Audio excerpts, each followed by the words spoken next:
Hello students, welcome in Classic Economics in Punjabi। आज ਦੇ ਇਸ ਲੈਕਚਰ ਦੇ ਵਿੱਚ ਇੱਕ ਬਹੁਤ ਹੀ ਇੰਪੋਰਟੈਂਟ ਟੌਪਿਕ ਆਪਾਂ ਡਿਸਕਸ ਕਰ ਰਹੇ ਹਾਂ। ਟੌਪਿਕ ਦਾ ਨਾਮ ਹੈ ਭਾਰਤੀ ਚ ਉਦਯੋਗਿਕ ਵਿਕਾਸ ਦੀਆਂ ਸਮੱਸਿਆਵਾਂ, problems of industrial development in India. Students, ਇਸ ਵਿੱਚ ਕੋਈ ਸ਼ੱਕ ਨਹੀਂ ਹੈ, ਕੋਈ ਡਾਊਟ ਨਹੀਂ ਹੈ ਕਿ ਭਾਰਤ ਵਿੱਚ ਆਜ਼ਾਦੀ ਤੋਂ ਬਾਅਦ ਉਦਯੋਗਿਕ ਵਿਕਾਸ ਨਹੀਂ ਹੋਇਆ। ਭਾਰਤ ਵਿੱਚ औद्योगिक ਵਿਕਾਸ ਬਹੁਤ ਜ਼ਿਆਦਾ ਹੋਇਆ ਹੈ ਔਰ ਭਾਰਤ ਸੰਸਾਰ ਦੇ ਵਿੱਚ औद्योगिक ਵਿਕਾਸ ਦੇ ਮਾਮਲੇ ਦੇ ਵਿੱਚ 10th ਲਾਰਜੈਸਟ ਕੰਟਰੀ ਹੈ। ਯਾਨੀ ਕਿ ਭਾਰਤ औद्योगिक ਵਿਕਾਸ ਦੇ ਪੁਆਇੰਟ ਆਫ ਵਿਊ ਸੰਸਾਰ ਵਿੱਚ ਭਾਰਤ ਦਾ ਜਿਹੜਾ ਰੈਂਕ ਹੈ ਉਹ 10ਵਾਂ ਹੈ। तो ਭਾਰਤ ਦਾ औद्योगिक ਵਿਕਾਸ ਹੋਇਆ ਹੈ। ਆਜ਼ਾਦੀ ਤੋਂ ਬਾਅਦ औद्योगिक ਵਿਕਾਸ ਕਰਨ ਦੇ ਲਈ 5 ਸਾਲਾ ਯੋਜਨਾਵਾਂ ਦੇ ਵਿੱਚ औद्योगिक ਵਿਕਾਸ ਨੂੰ ਖਾਸ ਜਗ੍ਹਾ ਦਿੱਤੀ ਗਈ। ਸਰਕਾਰ ਨੇ ਮਿਕਸਡ ਇਕਨੋਮੀ ਦਾ ਮਾਡਲ ਅਪਣਾਇਆ।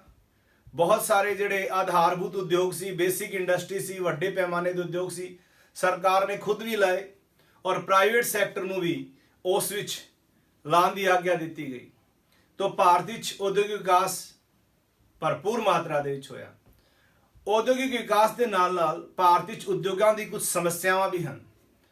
ਉਹ ਸਮੱਸਿਆਵਾਂ ਕੀ ਹੈ ਉਹ ਆਪਾਂ ਡਿਸਕਸ ਕਰਦੇ ਹਾਂ। ਸਾਰੀਆਂ ਸਮੱਸਿਆਵਾਂ ਨੂੰ ਮੈਂ ਕੁਝ ਹੈਡਿੰਗਸ ਵਿੱਚ ਵੰਡਿਆ ਹੈ। 16 ਹੈਡਿੰਗਸ ਇੱਥੇ ਮੈਂ ਡਿਸਕਸ ਕਰੂੰਗਾ। तो ਲੈਕਚਰ ਜਿਹੜਾ ਹੈ ਅੰਤ ਤੱਕ ਜ਼ਰੂਰ ਵੇਖਿਆ ਜੇ, ਕਿਉਂਕਿ ਲੈਕਚਰ ਦੇ ਵਿੱਚ ਬਹੁਤ ਸਾਰੀ ਗੱਲਾਂ ਤੁਹਾਡੇ ਨਾਲ ਡਿਸਕਸ ਕਰਨ ਲੱਗੇ ਹਾਂ। ਇਸ ਕੁਐਸਚਨ ਨਾਲ ਰਿਲੇਟਡ ਨਹੀਂ, ਹੋਰ ਬਹੁਤ ਸਾਰੇ ਕਨਸੈਪਟਸ ਵਿੱਚੋਂ ਨਿਕਲ ਜਾਂਦੇ ਹਨ। ਲੈਕਚਰ ਇਸ ਕਰਕੇ ਤੁਸੀਂ ਪੂਰਾ ਸੁਣਿਆ ਕਰੋ, ਐਂਡ ਤੱਕ ਸੁਣਿਆ ਕਰੋ ਔਰ ਕਾਪੀ ਪੈਨ ਲੈ ਕੇ बैठा करो, नाल नोट्स प्रिपेयर कर सकते हो। तो स्टूडेंट्स डिस्कस करते हैं अपना lecture problems of industrial development in India, भारतीय औद्योगिक विकास ਦੀਆਂ ਸਮੱਸਿਆਵਾਂ। ਪਹਿਲੀ ਸਮੱਸਿਆ ਹੈ ਸ਼ਕਤੀ ਸਾਧਨਾਂ ਦੀ ਸਮੱਸਿਆ। ਉਦਯੋਗਾਂ ਨੂੰ ਚਲਾਉਣ ਦੇ ਲਈ ਸਭ ਤੋਂ ਜ਼ਰੂਰੀ ਜਿਹੜਾ ਐਲੀਮੈਂਟ ਹੁੰਦਾ ਹੈ ਉਹ ਹੁੰਦਾ ਸ਼ਕਤੀ। ਸ਼ਕਤੀ ਮਤਲਬ ਪਾਵਰ। ਭਾਰਤ ਵਿੱਚ ਜਿਹੜੇ ਸ਼ਕਤੀ ਦੇ ਮੁੱਖ ਜਿਹੜੇ ਸਾਧਨ ਹੈ ਉਹਨਾਂ ਦੇ ਵਿੱਚ ਬਿਜਲੀ ਹੈ। ਬਿਜਲੀ, ਇਸ ਦੇ ਨਾਲ ਆਪਣਾ ਤੇਲ ਆ ਜਾਂਦਾ ਹੈ ਜਿੰਦੇ ਵਿੱਚ ਡੀਜ਼ਲ ਪੈਟਰੋਲ ਹੁੰਦਾ ਹੈ, ਇਹ ਵੀ ਸ਼ਕਤੀ ਦੇ ਸਾਧਨ ਹੁੰਦੇ ਹਨ। तो ਭਾਰਤ ਵਿੱਚ ਜ਼ਿਆਦਾਤਰ ਦੋ ਤਰ੍ਹਾਂ ਦੀ ਬਿਜਲੀ ਬਣਦੀ ਹੈ, ਇੱਕ ਹਾਈਡਰੋ ਇਲੈਕਟ੍ਰਿਸਿਟੀ, ਇੱਕ ਥਰਮਲ ਇਲੈਕਟ੍ਰਿਸਿਟੀ। ਹਾਈਡਰੋ ਇਲੈਕਟ੍ਰਿਸਿਟੀ ਪਾਣੀ ਨਾਲ ਬਣਦੀ ਹੈ, ਡੈਮਸ ਬਣਾਏ ਜਾਂਦੇ ਰਿਵਰਸ ਤੇ, ਉੱਥੋਂ ਬਿਜਲੀ ਆਉਂਦੀ ਹੈ ਬਣ ਕੇ। ਥਰਮਲ ਇਲੈਕਟ੍ਰਿਸਿਟੀ ਵਿੱਚ ਕੋਲ ਦਾ ਪ੍ਰਯੋਗ ਹੁੰਦਾ ਹੈ। ਤਾਂ ਭਾਰਤ ਵਿੱਚ ਜਿੰਨਾ ਕੋਲ ਅਵੇਲੇਬਲ ਹੈ ਉਸ ਦੀ ਖਾਸ ਕੁਆਲਿਟੀ ਨਹੀਂ ਹੈ, ਮਤਲਬ ਕੁਆਲਿਟੀ ਜਿਹੜੀ ਹੈ ਕੁਆਲਿਟੀ ਵਾਈਜ਼ ਕੋਲ ਜਿਹੜਾ ਹੈ ਉਨੀ ਕੁਆਲਿਟੀ ਦਾ ਨਹੀਂ ਹੈ। ਔਰ ਕੋਇਲਾ ਜਿਹੜਾ ਹੈ ਬਿਹਾਰ, ਝਾਰਖੰਡ ਉਹਨਾਂ ਰਾਜਾਂ ਤੋਂ ਆਪਣੇ ਭਾਰਤ ਦੇ ਵੱਖ-ਵੱਖ ਹਿੱਸਿਆਂ ਵਿੱਚ ਭੇਜਿਆ ਜਾਂਦਾ ਹੈ। ਟਰਾਂਸਪੋਰਟੇਸ਼ਨ ਦੀ ਸਮੱਸਿਆ ਹੈ ਉਸ ਦੇ ਵਿੱਚ, ਪਲੱਸ ਲਾਗਤ ਜ਼ਿਆਦਾ ਪੈਂਦੀ ਹੈ। ਔਰ ਭਾਰਤ ਵਿੱਚ ਬਿਜਲੀ ਜ਼ਿਆਦਾਤਰ ਡੋਮੈਸਟਿਕ ਪਰਪਸ ਲਈ ਯੂਜ਼ ਕੀਤੀ ਜਾਂਦੀ ਹੈ, ਉਦਯੋਗਾਂ ਦੇ ਹਿੱਸੇ ਵਿੱਚ ਬਿਜਲੀ ਘੱਟ ਆਉਂਦੀ ਹੈ।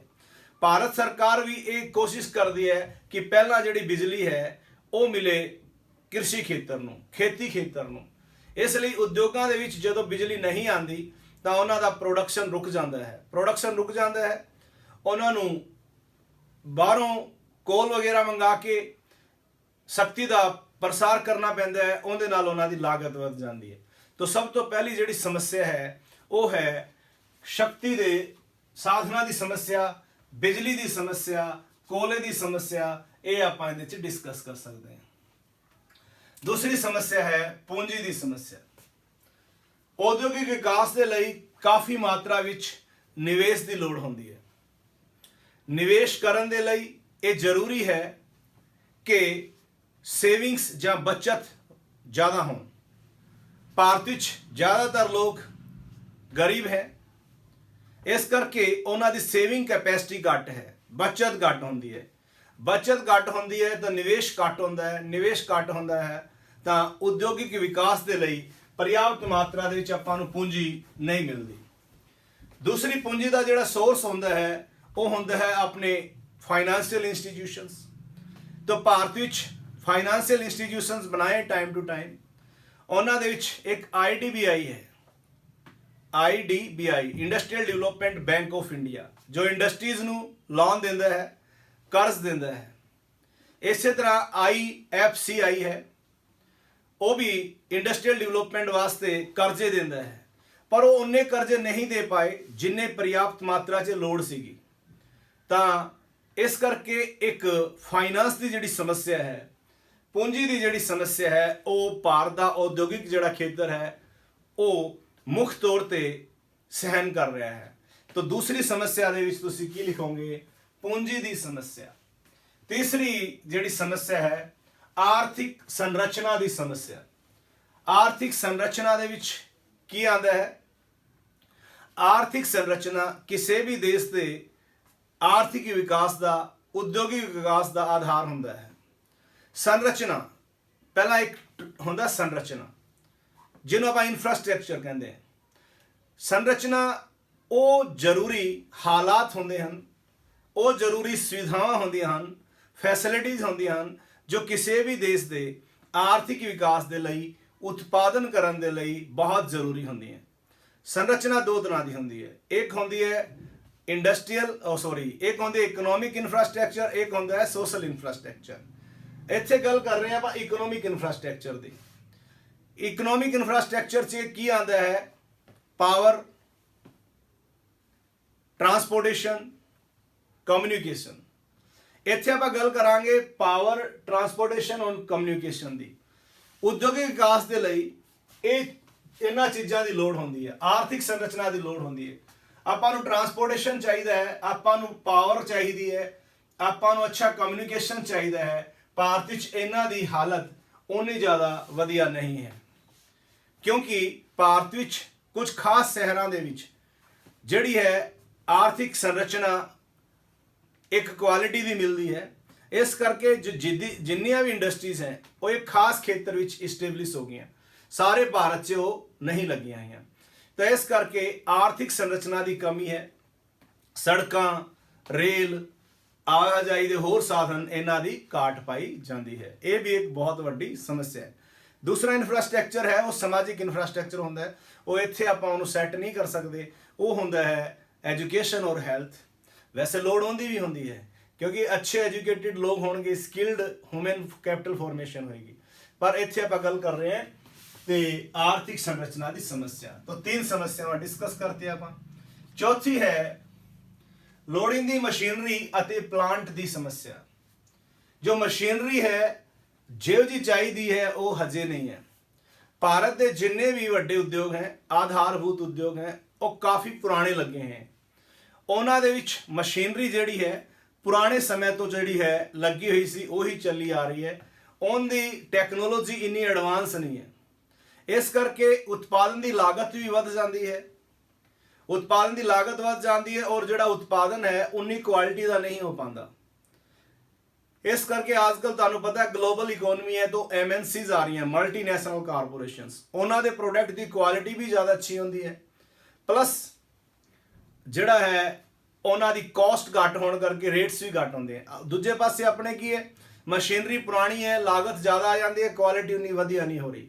ਇਸ ਕਰਕੇ ਇੰਡਸਟਰੀਅਲ ਪ੍ਰੋਡਕਸ਼ਨ ਦੇ ਵਿੱਚ ਬਹੁਤ ਸਾਰੀ ਪ੍ਰੋਬਲਮਸ ਹੈ, ਉਹਨੂੰ ਅੱਛੀ ਮਾਰਕੀਟ ਵੀ ਨਹੀਂ ਮਿਲ ਪਾਉਂਦੀ। ਤਾਂ ਇਸ ਕਰਕੇ ਅੱਜਕੱਲ ਕੰਪਿਊਟਰਾਈਜੇਸ਼ਨ ਦਾ ਯੁੱਗ ਹੈ, ਟੈਕਨੋਲੋਜੀ ਬਹੁਤ ਐਡਵਾਂਸ ਯੂਜ਼ ਹੋ ਰਹੀ ਹੈ। ਤਾਂ ਆਪਣੀ ਇੰਡਸਟਰੀ ਦੇ ਵਿੱਚ ਜੋ ਮਸ਼ੀਨਰੀ ਲੱਗੀਆਂ ਹੋਈਆਂ ਉਹ ਪੁਰਾਣੇ ਟਾਈਪ ਦੀ ਲੱਗੀਆਂ ਹੋਈਆਂ। ਇਸ ਕਰਕੇ ਮਸ਼ੀਨਰੀਆਂ ਪੁਰਾਣੀ ਹੋਣ ਕਰਕੇ ਇੱਕ ਪ੍ਰੋਡਕਸ਼ਨ ਦੀ ਉਹ ਕੁਆਲਿਟੀ ਨਹੀਂ ਬਣ ਪਾਉਂਦੀ। ਤਾਂ ਇਹ ਵੀ ਭਾਰਤ ਦੇ ਉਦਯੋਗਾਂ ਦੀ ਇੱਕ ਸਮੱਸਿਆ ਹੈ। ਲੋੜੀਂਦੀ ਮਸ਼ੀਨਰੀ ਤੇ ਪਲਾਂਟ ਨਹੀਂ ਅਵੇਲੇਬਲ ਹੈ। ਪੰਜਵਾਂ ਪੁਆਇੰਟ ਵੀ ਆਪਾਂ ਨਾਲ ਇਸ ਦੇ ਵਿੱਚ ਹੀ ਕਾਫੀ ਹੱਦ ਤੱਕ ਡਿਸਕਸ ਹੋ ਗਿਆ, ਪੁਰਾਣੀਆਂ ਮਸ਼ੀਨਾਂ ਦੀ ਸਮੱਸਿਆ। ਜਿਹੜਾ ਮੈਂ ਹੁਣੇ ਸਾਰਾ ਬੋਲਿਆ ਸੀ ਕਿ ਆਜ਼ਾਦੀ ਤੋਂ ਬਾਅਦ ਜਦੋਂ ਆਪਾਂ ਇੰਡਸਟਰੀ ਡਿਵੈਲਪਮੈਂਟ ਨੂੰ ਜ਼ੋਰ ਦਿੱਤਾ ਤਾਂ ਭਾਰਤ ਵਿੱਚ ਬਹੁਤ ਸਾਰੇ ਬੇਸਿਕਸ ਆਧਾਰਭੂਤ ਜਿਹੜੀ ਇੰਡਸਟਰੀ ਲੱਗੀ, ਜਿਵੇਂ ਆਇਰਨ ਐਂਡ ਸਟੀਲ ਇੰਡਸਟਰੀ, ਇਸੇ ਤਰ੍ਹਾਂ ਬਹੁਤ ਸਾਰੀ ਮਸ਼ੀਨਰੀ ਇੰਡਸਟਰੀ, ਸੀਮੈਂਟ ਇੰਡਸਟਰੀ। ਤਾਂ ਉਹਨਾਂ ਦੇ ਵਿੱਚ ਉਹ ਜੋ ਮਸ਼ੀਨਾਂ ਹੈ ਉਹ ਪੁਰਾਣੇ ਟਾਈਪ ਦੀ ਸੈੱਟ ਹੋਈਆਂ ਹੋਈਆਂ। ਮਸ਼ੀਨਾਂ ਦਾ ਜਿਹੜਾ ਸੈਟਅਪ ਹੈ ਉਹ ਮਾਡਰਨ ਟੈਕਨੋਲੋਜੀ ਦੇ ਬੇਸਡ ਨਹੀਂ ਹੈ। ਤਾਂ ਇਹ ਇੱਕ ਬਹੁਤ ਵੱਡੀ ਸਮੱਸਿਆ ਹੈ। ਇਸ ਦੇ ਨਾਲ ਉਹੀ ਚੀਜ਼ ਫਿਰ ਇੱਥੇ ਤੁਸੀਂ ਲਿਖੋਗੇ ਕਿ ਪ੍ਰੋਡਕਸ਼ਨ ਦੀ ਕੁਆਲਿਟੀ ਉਨੀ ਉਸ ਲੈਵਲ ਦੀ ਨਹੀਂ ਬਣਦੀ ਔਰ ਲਾਗਤ ਵੱਧ ਜਾਂਦੀ ਹੈ। ਉਸ ਤੋਂ ਬਾਅਦ ਨਵ ਪ੍ਰਵਰਤਨਾਂ ਅਤੇ ਖੋਜਾਂ ਦੀ ਸਮੱਸਿਆ। ਦੇਖੋ, ਕਿਸੇ ਵੀ ਚੀਜ਼ ਨੂੰ ਜਦੋਂ ਤੁਸੀਂ ਸਮੇਂ ਦਾ ਹਾਨੀ ਬਣਾਉਂਦੇ ਹੋ ਤਾਂ ਇਹ ਜ਼ਰੂਰੀ ਹੋ ਜਾਂਦਾ ਹੈ ਕਿ ਨਵੀਆਂ ਕਾਢਾਂ, ਨਵੇਂ ਜਿਹੜੇ ਤਰੀਕੇ ਲੱਭਣੇ ਚਾਹੀਦੇ ਹੈ। ਨਵ ਪਰਿਵਰਤਨ ਕੀ ਹੁੰਦਾ ਹੈ? ਜਦੋਂ ਕੋਈ ਨਵੀਂ ਕਾਢ ਕੱਢਦੇ ਆਪਾਂ ਉਸ ਨੂੰ ਇੰਪਲੀਮੈਂਟ ਕਰਨਾ, ਯਾਨੀ ਕਿ ਇਨਵੈਂਸ਼ਨ ਨੂੰ ਇੰਪਲੀਮੈਂਟ ਜਦੋਂ ਕੀਤਾ ਜਾਂਦਾ ਉਹਨੂੰ ਇਨੋਵੇਸ਼ਨ ਕਿਹਾ ਜਾਂਦਾ। ਇੱਥੇ ਇਨੋਵੇਸ਼ਨ ਦੀ ਗੱਲ ਹੋ ਰਹੀ ਹੈ। ਇਸ ਲਈ ਸਰਕਾਰ ਨੂੰ ਚਾਹੀਦਾ ਹੈ ਕਿ ਖੋਜ ਕੇਂਦਰ ਖੋਲੇ, ਯਾਨੀ ਕਿ ਵੱਧ ਤੋਂ ਵੱਧ ਕਾਢਾਂ ਆਵਿਸ਼ਕਾਰ ਹੋਣ, ਨਵੀਂ ਟੈਕਨੋਲੋਜੀ ਦੀ ਵਰਤੋਂ ਕਰਕੇ ਕੋਈ ਨਵੇਂ ਆਈਡੀਆਜ਼, ਨਵੇਂ ਜਿਹੜੇ ਹੈ ਆਵਿਸ਼ਕਾਰ ਹੋਣੇ ਚਾਹੀਦੇ हैं। ਉਸ ਦੇ ਲਈ ਸਰਕਾਰ ਨੂੰ ਇੰਸਟੀਟਿਊਸ਼ਨਸ ਬਣਾਉਣੇ ਚਾਹੀਦੇ हैं।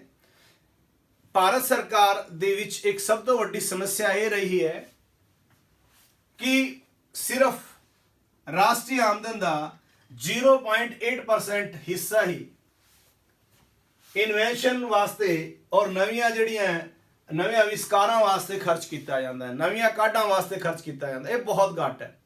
ਜਿਹੜੇ ਡਿਵੈਲਪਡ ਕੰਟਰੀ ਹੈ, ਇੱਕ ਤਾਂ ਉਹਨਾਂ ਦੀ ਨੈਸ਼ਨਲ ਇਨਕਮ ਜ਼ਿਆਦਾ ਹੁੰਦੀ ਹੈ ਔਰ ਉਹ ਆਪਣੀ ਰਾਸ਼ਟਰੀ ਆਮਦਨ ਦਾ 2.3% ਹਿੱਸਾ ਨਿਊ ਇਨਵੈਂਸ਼ਨਸ ਤੇ ਖਰਚ ਕਰਦੇ हैं, ਜਦ ਕਿ ਆਪਣੇ ਪਾਸ ਆਪਣੀ ਕੰਟਰੀ 'ਚ ਸਿਰਫ 0.8%।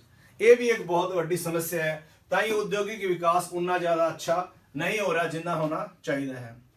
ਕੱਚੇ ਮਾਲ ਦੀ ਸਮੱਸਿਆ। ਭਾਰਤ ਦੇ ਉਦਯੋਗਾਂ ਦੇ ਵਿੱਚ ਕੱਚੇ ਮਾਲ ਦੀ ਸਮੱਸਿਆ ਮੁੱਖ ਸਮੱਸਿਆ ਹੈ।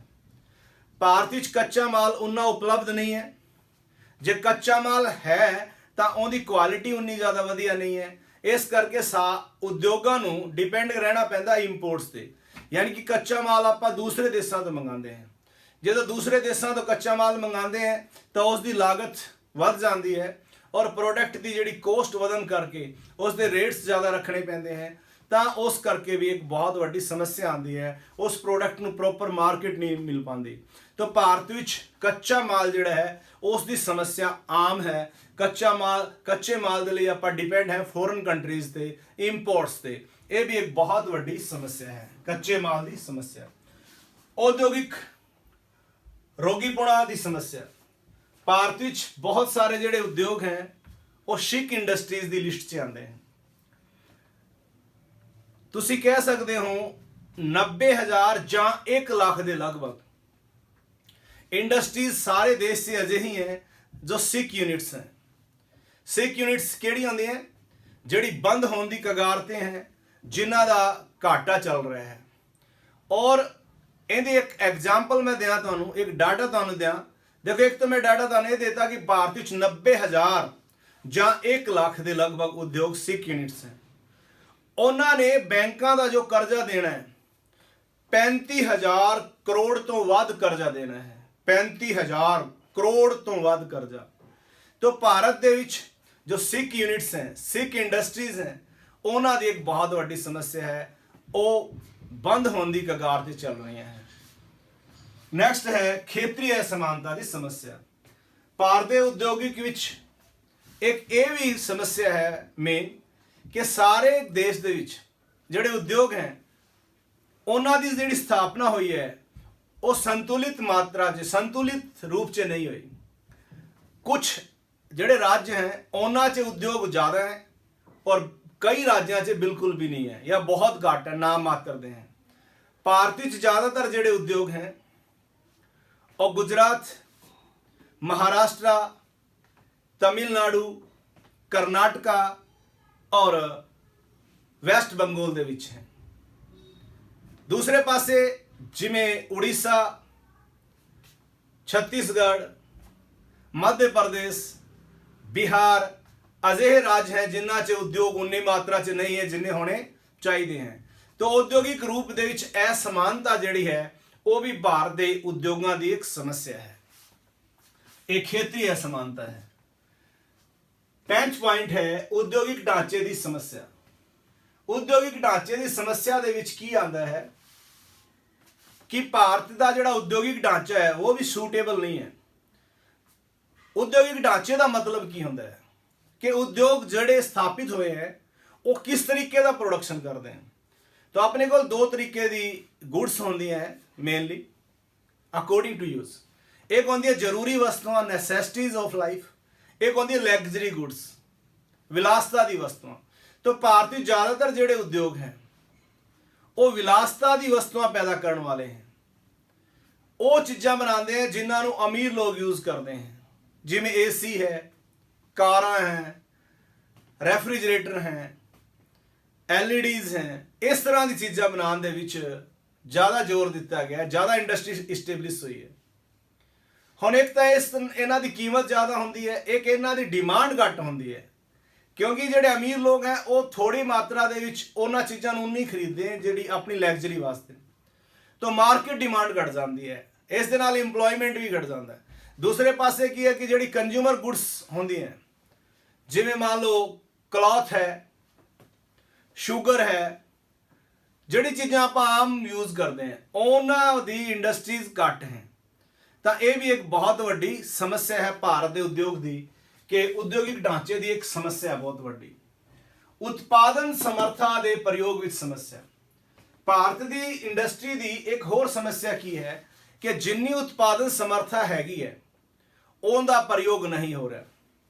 ਜੋ ਇਲੈਕਟ੍ਰਿਕਸ ਗੁੱਡਸ ਬਣਾਉਂਦੀ ਹੈ ਉਹ ਇੰਡਸਟਰੀ ਆਪਣੀ ਉਤਪਾਦਨ ਸਮਰੱਥਾ ਦਾ ਸਿਰਫ 40% ਹੀ ਯੂਜ਼ ਕਰ ਪਾਉਂਦੀ ਹੈ। ਸੈਂਟਰੀ जो ਸੈਂਟਰੀ ਦਾ ਸਮਾਨ ਬਣਦਾ ਹੈ ਉਹ 67% ਹੀ ਪ੍ਰੋਡਕਸ਼ਨ ਕੈਪੈਸਿਟੀ, ਉਤਪਾਦਨ ਸਮਰੱਥਾ ਯੂਜ਼ ਕਰ ਸਕਦੀ ਹੈ।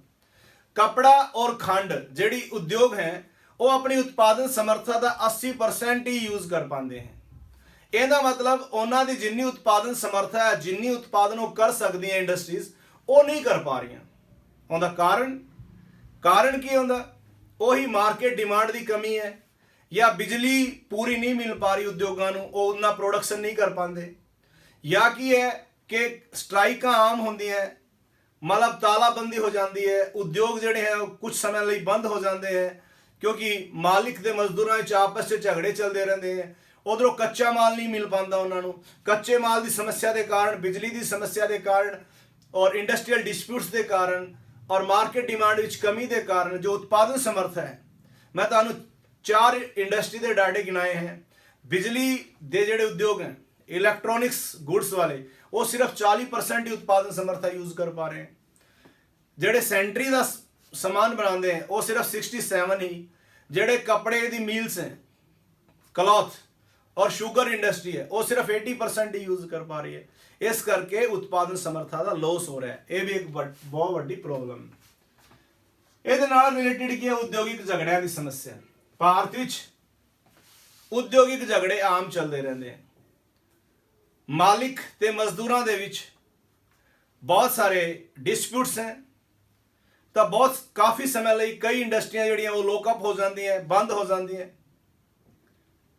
ਇੰਡਸਟਰੀਅਲ ਡਿਸਪਿਊਟਸ ਜ਼ਿਆਦਾ ਹੈ। ਇਹਦੇ ਕਰਕੇ ਮਾਨਵ ਦਿਵਸ ਜਿਹੜੇ ਹੈ ਉਹਨਾਂ ਦਾ ਲੋਸ ਹੁੰਦਾ ਬਹੁਤ ਸਾਰਾ, ਕਿਉਂਕਿ ਜਦੋਂ ਇੰਡਸਟਰੀ ਨਹੀਂ ਚੱਲ ਪਾਏਗੀ ਤਾਂ ਉਹਦੇ ਨਾਲ ਕੀ ਹੈ, प्रोडक्शन नहीं होएगा। प्रोडक्शन नहीं होएगा तो अल्टीमेट किंदा लॉस है, इकोनॉमी का लॉस है। देखो मालिक जिहड़ा है उसने तो इन्वेस्टमेंट करना है। प्रोडक्शन का मेन सोर्स कौन है? वर्कर्स ने मशीनों की सहायता के नाल जो मालिक ने ला के दी हैं, इन जो रॉ मटीरियल है उसनों फिनिश्ड प्रोडक्ट्स से बदलना है। कला मालिक थोड़ी उसनों बना दूगा। इस करके की है कि जो मजदूर हैं या वर्कर्स हैं या स्टाफ है उनके मालिक के नाल झगड़े चलते रहते हैं। कई बार सैलरी नूं लैके, कई बार सैलरी के इंक्रीमेंट के लैके, कई बार प्रमोशन नूं लैके, कई बार होर कुछ मुद्दे हो जाते आपस से। ये भी भारतीय इंडस्ट्री के विच एक समस्या है कि उद्योगिक झगड़े, उद्योगिक डिस्प्यूट जिहड़े वो चलते रहते हैं। ये भी एक समस्या है। सार्वजनिक खेत्र के उद्योगों का नुकसान या सार्वजनिक खेत्र के उद्योगों की अकुशलता अगला पॉइंट है।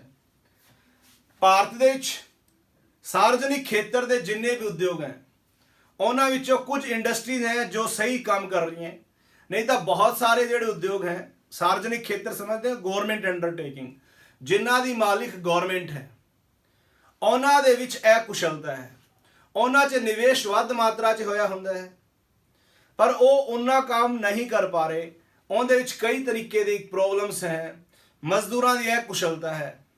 ਉਂਝ ਜਿਹੜਾ ਸਟਾਫ ਭਰਤੀ ਹੋਇਆ ਹੈ ਉਹ ਕਈ ਵਾਰੀ ਲੈਕ ਆਫ ਰਿਸਪੌਂਸਿਬਿਲਟੀ ਦੇ ਕਾਰਨ ਜਾਂ ਹੋਰ ਬਹੁਤ ਸਾਰੇ ਕਾਰਨ ਜਿਹੜੇ ਹੈ ਉਸਦੇ ਜਿੰਦੇ ਕਰਕੇ ਉਹ ਇਹ ਕੁਸ਼ਲ ਹੈ, मतलब सही फायदे ਵਿੱਚ ਨਹੀਂ ਚੱਲ ਰਹੇ, ਘਾਟੇ 'ਚ ਚੱਲ ਰਹੇ ਹਨ। ਮਨੁੱਖੀ ਪੂੰਜੀ ਦੀ ਸਮੱਸਿਆ, ਭਾਰਤ ਵਿੱਚ ਮਨੁੱਖੀ ਪੂੰਜੀ ਦੀ ਸਮੱਸਿਆ ਵੀ ਹੈ। ਉਦਯੋਗਾਂ ਦੇ ਵਾਸਤੇ ਆਪਾਂ ਨੂੰ ਚਾਹੀਦੇ ਹਨ ਟ੍ਰੇਨਡ, ਸਕਿਲਡ, ਐਫੀਸ਼ੀਐਂਟ ਵਰਕਰਸ। ਆਪਣੇ ਜਿਹੜੇ ਵਰਕਰਸ हैं ज़्यादातर वो अनपढ़ हैं, अनस्किल्ड हैं, अनएफिशिएंट हैं, बीमार ज़्यादा रहते हैं, हेल्थ वाइज सही नहीं है। तो मनुखी पूंजी की भी एक समस्या है। ਆਪਾਂ ਨੂੰ ਕੁਸ਼ਲ ਕਾਰੀਗਰ ਨਹੀਂ ਮਿਲਦੇ, ਇਸ ਕਰਕੇ ਅਨਪੜ੍ਹ ਜਿਹੜੇ ਕਾਰੀਗਰਸ ਹੈ ਉਹ ਆਮ ਮਿਲ ਜਾਂਦੇ ਹਨ, ਪਰ ਉਹਨਾਂ ਦਾ ਇੰਡਸਟਰੀ ਦੇ ਵਿੱਚ ਟੈਕਨੀਕਲ ਸਾਰੀ ਕੰਮ ਹੁੰਦੇ ਹੈ, ਉੱਥੇ ਉਹਨਾਂ ਦੀ ਜ਼ਿਆਦਾ ਲੋੜ ਨਹੀਂ ਹੋ ਪਾਉਂਦੀ। तो मनुखी पूंजी की जी समस्या है वो भी एक उद्योगों की समस्या है। एकाधिकारी शक्तियां में वाधा होया है पिछले कुछ सालों तो, जदों आप आफ्टर आप कह सकते हैं न्यू इकनॉमिक पॉलिसी 1991 च न्यू इकनॉमिक पॉलिसी बनाई सी, लिबरलाइजेशन, प्राइवेटाइजेशन, ग्लोबलाइजेशन।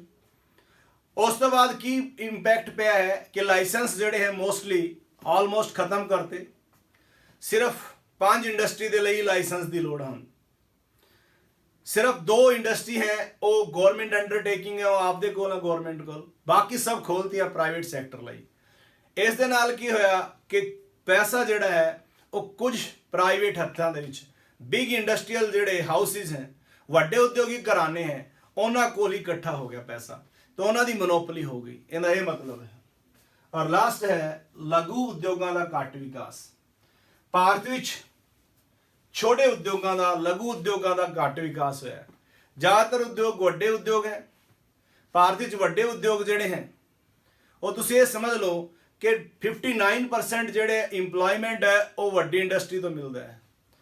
ਜਿਹੜੇ ਸਮਾਲ ਸੈਕਟਰ ਦੇ ਇੰਡਸਟਰੀਜ਼ ਹੈ, ਲਘੂ ਉਦਯੋਗ ਹੈ, ਸਮਾਲ ਸਕੇਲ ਇੰਡਸਟਰੀਜ਼ ਹੈ, ਉਹਨਾਂ ਸਿਰਫ 5% ਇੰਪਲੋਇਮੈਂਟ ਮਿਲਦਾ ਟੋਟਲ ਇੰਡਸਟਰੀਅਲ ਇੰਪਲੋਇਮੈਂਟ ਦਾ। तो इस तो ਆਪਾਂ ਨੂੰ पता लगता है कि लघु उद्योगों का विकास ਜਿਹੜਾ है वो बहुत घट होया है। तो ये है अपनी उद्योगों की समस्यावां। एंड ਦੇ ਵਿੱਚ ਇਹਨੂੰ ਆਪਾਂ ਇੱਕ ਵਾਰੀ ਸਾਰਿਆਂ ਨੂੰ ਫੇਰ ਪੜ੍ਹ ਦਿੰਨੇ ਆ। ਜੇ ਤੁਸੀਂ ਇਹਨਾਂ ਦੇ ਹੈਡਿੰਗਸ ਹੀ ਲਰਨ ਕਰ ਲਓ और उस तो बाद ਇਹਨਾਂ ਦੇ फैक्ट्स लिख दो तो बहुत ही अच्छे तरीके ਨਾਲ ਤੁਸੀਂ ਇਹ क्वेश्चन ਨੂੰ अटेम्प्ट कर सकते हो। 6 मार्क्स ਦੇ ਵਿੱਚ ਆਂਦਾ ਹੈ। मैं ਤੁਹਾਨੂੰ 16 पॉइंट्स ਦਿੱਤੇ थे, ਤੁਸੀਂ कोई 6 7 8 9 10 जिन्ने पॉइंट्स ਤੁਹਾਨੂੰ अच्छी तरीके नाल समझ आन, जिंदा मैटर तुसी बहुत अच्छा लिख सकते हो, लिख सकते हो। जे तुसी 16 दे 16 लिखते हो तो ये यूनिवर्सिटी लैवल का क्वेश्चन भी बन जाता है, जिथे 18 और 15 मार्क्स के क्वेश्चन लिखने होंगे। तो फर्स्ट जिहड़ी समस्या है, प्रॉब्लम है शक्ति साधना दी समस्या, दूसरा है पूंजी की समस्या, तीसरा है आर्थिक संरचना की समस्या, चौथा है लोड़ींदी मशीनरी के प्लांट की समस्या, पंजवां है पुरानियां मशीनां की समस्या, छेवां है नव परिवर्तनां ते खोजां की समस्या, सतवां है कच्चे माल की समस्या, अठवां है इंडस्ट्रीयल रोगीपुणे की समस्या, नौवां है क्षेत्रीय असमानता की समस्या, 10वां है औद्योगिक ढांचे की समस्या, 11वां है उत्पादन समर्था के प्रयोग की समस्या, 12वां है औद्योगिक झगड़ियां की समस्या, 13वां है सार्वजनिक क्षेत्र के उद्योगों की अकुशलता, 7वां मनुखी 14वां जिहड़ा है मनुखी पूंजी की समस्या, 15वां जिहड़ा है एकाधिकारी शक्तियां दी विच वाधा, और 16वां है लघु उद्योगों का घट विकास। तो स्टूडेंट्स ये सी बहुत ही interesting questions, very easy problems of industrial development in India, भारतीय औद्योगिक विकास दी समस्यावां। तो इस दे नाल ये लैक्चर अपना इत्थे टॉपिक नाल रिलेटेड खत्म होंदा है। तो तुसी जेकर चैनल ते नवे हो या चैनल नू हजे तक भी सबसक्राइब नहीं किया तो क्लासिक इकोनॉमिक्स इन पंजाबी नू सबसक्राइब कर लो, बैल आइकन प्रेस करो ताकि नोटिफिकेशन तुहानू मिले। जे लैक्चर अच्छा लगे है लैक्चर नू लाइक जरूर करो, ये मोटिवेशन देंदा है। प्लस इनू शेयर करो वीडियो नू अपने कुछ साथियों के नाल, अपने कुछ स्टूडेंट्स के नाल, ताकि अपने नियर एंड डियर्स जो भी हैं उन्होंने भी बेनिफिट हो सके और ये एक स्टडी दे नाल जुड़ जान, इस चैनल नाल जुड़ जान। इस तरीके नाल आपां इकोनॉमिक्स इस चैनल के थ्रू ਤੁਹਾਨੂੰ ਹਰ ਟੌਪਿਕ ਤੇ ਲੈਕਚਰ ਡਿਲੀਵਰ ਕਰਨ ਦੀ ਕੋਸ਼ਿਸ਼ ਕਰਾਂਗੇ। ਆਪਣੇ ਇਸ ਚੈਨਲ ਦੀ ਪਲੇਲਿਸਟ ਬਣੀ ਹੋਈ ਹੈ, ਤੁਸੀਂ ਉਸ ਪਲੇਲਿਸਟ ਦੇ ਵਿੱਚ ਜਾ ਕੇ ਡਿਫਰੈਂਟ ਟੌਪਿਕਸ ਤੇ ਵੀਡੀਓਜ਼ ਜਾਂ ਲੈਕਚਰਸ ਸੁਣ ਸਕਦੇ ਹੋ ਔਰ ਸੁਣ ਲਿਆ ਕਰੋ। ਤਾਂ ਆਪਾਂ ਇਸ ਚੈਨਲ ਦੇ ਰਾਹੀਂ ਹਰ ਕਲਾਸ ਦੀ, ਹਰ ਟੌਪਿਕ ਦੀ, ਹਰ ਬੁੱਕ, ਹਰ ਲੈਸਨ ਦੇ ਵੀਡੀਓਜ਼ ਅਪਲੋਡ ਕਰਾਂਗੇ ਜਿਵੇਂ ਜਿਵੇਂ ਟਾਈਮ ਆਏਗਾ, ਕਿਉਂਕਿ ਆਪਾਂ ਇੱਕ ਦਿਨ ਵਿੱਚ ਜ਼ਿਆਦਾ ਲੈਕਚਰਸ ਡਿਲੀਵਰ ਨਹੀਂ ਕਰ ਸਕਦੇ, ਕਿਉਂਕਿ ਉਹਦੇ ਨਾਲ ਕੁਆਲਿਟੀ ਵੀ ਘਟ ਜਾਂਦੀ ਹੈ ਔਰ ਟਾਈਮ ਵੀ ਬਹੁਤ ਲੱਗਦਾ ਹੈ। ਤਾਂ ਇਸ ਕਰਕੇ ਤੁਸੀਂ ਨਾਲ ਬਣੇ ਰਹੋ, ਤੁਹਾਡਾ ਸਾਥ ਬਹੁਤ ਜ਼ਰੂਰੀ ਹੈ। ਤਾਂ ਇਸੇ ਤਰੀਕੇ ਨਾਲ ਤੁਹਾਡੀ ਸੇਵਾ ਦੇ ਵਿੱਚ ਅਸੀਂ ਹਾਜ਼ਰ ਹੁੰਦੇ ਰਵਾਂਗੇ। ਤਾਂ ਇਹ ਸੀ ਸਟੂਡੈਂਟਸ ਆਪਣਾ ਅੱਜ ਦਾ ਲੈਕਚਰ। ਇਸੇ ਦੇ ਨਾਲ ਥੈਂਕਸ ਅ ਲੋਟ।